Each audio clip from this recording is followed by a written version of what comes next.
Bug'doyni kepay qilayotganman. Mana bu suv ta'lim ekan, yorma qiladi. Bunisi 1 sant qilib chiqaradi mana. Bunisi 3-4 sant qilib chiqaradi. Buni yantaqlarga asosan. Buni quruq bo'lsa agar paya, beda, somon hammasiga ketaveradi buni. Keyin mana ho'l bo'lsa agar yomg'irda qo'ygan o'tiysa, uni regulovkaga o'zida qo'yib chiqarasiz. Mana qarang, buni chiqarish misol bug'doy chiqaradigan bo'lsangiz, mana bitta qo'yiladi, oldiga qo'yiladi. Bu yerda ikkita stop bor mana. Shu ichiga kiradi. Ichiga kirgandan keyin qopingiz bor-ku, qopni. Tagiga tiqasiz, tepasini, qop tepasi, mana ichiga tiqib yuborasiz 1 santda. Qopni ustidan uni qotirib qo'yasiz. Bunda avvallari chiqmaydi. Setga qo'ygan paytingizda uni tepaga ko'tarib qotirib qo'yasiz. Mana bolti bor o'zini. Qotirib qo'yilaveradi.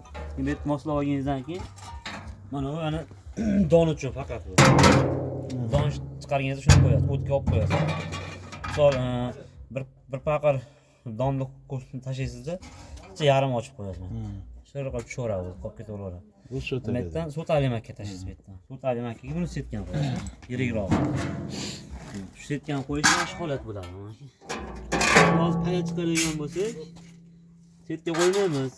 Setga qo'ymasdan mana shu holatda chiqarib ko'ramiz, payani chiqarishni. Mana chiqaramiz, shunga qarab, zegirovka qilaveramiz. Motorimiz yangi amaki. Motor yangiligiga apkatga qo'yib olish kerak. 3 kun motorda. Obmotkamizni alyuminiymi? Obmotkasi alyuminiy amaki bo'ladi, 2 kg. Motori 200 kW. Quvvati. Lekin yangi motor mana. Yangi cho'tki motor, ishlanmagan hali. Pastokka ham yaxshi ishlayveradi. Biz o'zi 90% alyumin chiqaramiz. Biz zakazga chiqaramiz, alyuminlar ham cho'tki ishlayapti, ishlayapti. Zakaz qilgan yo'q. Payani olib ketdik.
Mana payani chiqarish mana shu bo'ladi payani.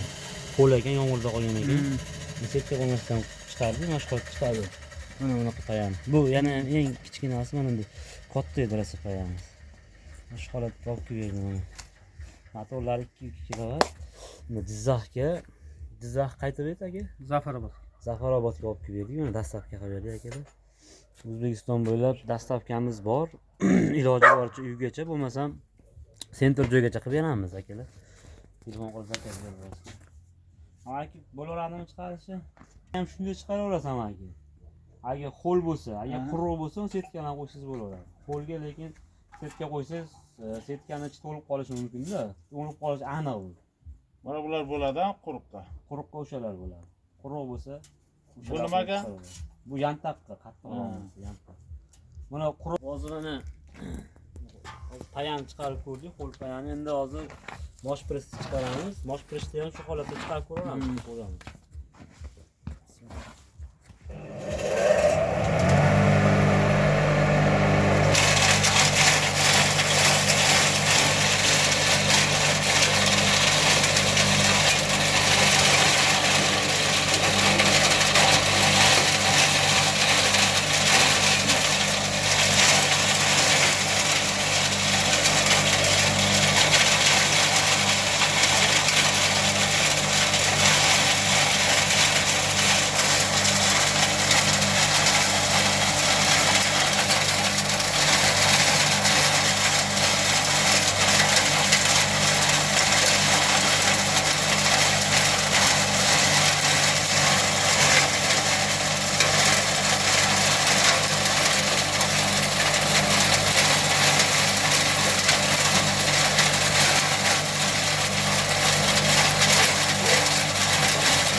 presni chiqargan holati. Mosh pres har xil maydalikda bo'ldi mana. Yirikroqi ham bor, maydarog'i ham bor. Hatto hozir chiqarish normalniy bo'ldi. Mana bitta mosh pres chiqarib oldik. Necha minut ketganini video davomida ko'raverasizlar o'zlaringiz.